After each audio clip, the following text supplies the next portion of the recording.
નમસ્કાર, હું Rinku Prajapati public India ન્યૂઝમાં આપનું સ્વાગત કરું છું।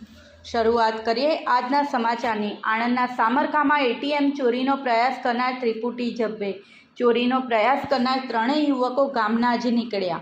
આણંદ તાલુકાના સામરખા ગામમાં 5 દિવસ અગાઉ 3 અજાણ્યા શખ્સોએ ચોરી કરવાના ઈરાદે એટીએમ તોડવાનો પ્રયાસ કર્યો હતો। પોલીસે આ ત્રણેય શખ્સોને ગણતરીના દિવસોમાં ઝડપી લઈ આગળની કાર્યવાહી હાથ ધરી છે। આણંદ તાલુકાના સામરખા ગામના બસ સ્ટેન્ડ નજીક પ્રેમ પ્લાઝા કોમ્પ્લેક્સમાં હિટાચી કંપનીનું એટીએમ સેન્ટર આવેલું છે।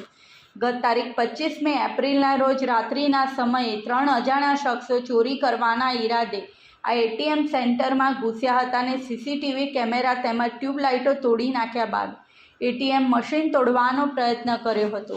ઘણી મથામણ બાદ પણ એટીએમ મશીન ન તૂટતા ત્રણેય શખ્સો ત્યાંથી નીકળી ગયા હતા।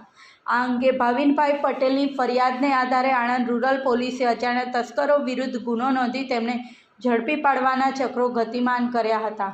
પોલીસે હ્યુમન ઇન્ટેલિજન્સ અને ટેકનિકલ સોર્સથી કરેલી તપાસ દરમિયાન સામરખા ગામે શક્તિનગર ચરા વિસ્તારમાં રહેતા વિરલભાઈ વિનોદભાઈ તડવી, સુનિલકુમાર રામાભાઈ ચૌહાણ અને મહેશભાઈ રમણભાઈ પરમારે આ એટીએમ તોડવાનો પ્રયાસ કર્યો હોવાની ચોક્કસ માહિતી મળી હતી, જેના આધારે પોલીસે આ ત્રણેય શખ્સોની અટકાયત કરી પૂછપરછ હાથ ધરી હતી, જેમાં આ ત્રણેય શખ્સોએ એટીએમ તોડવાનો પ્રયાસ કર્યો હોવાની કબૂલાત કરી છે।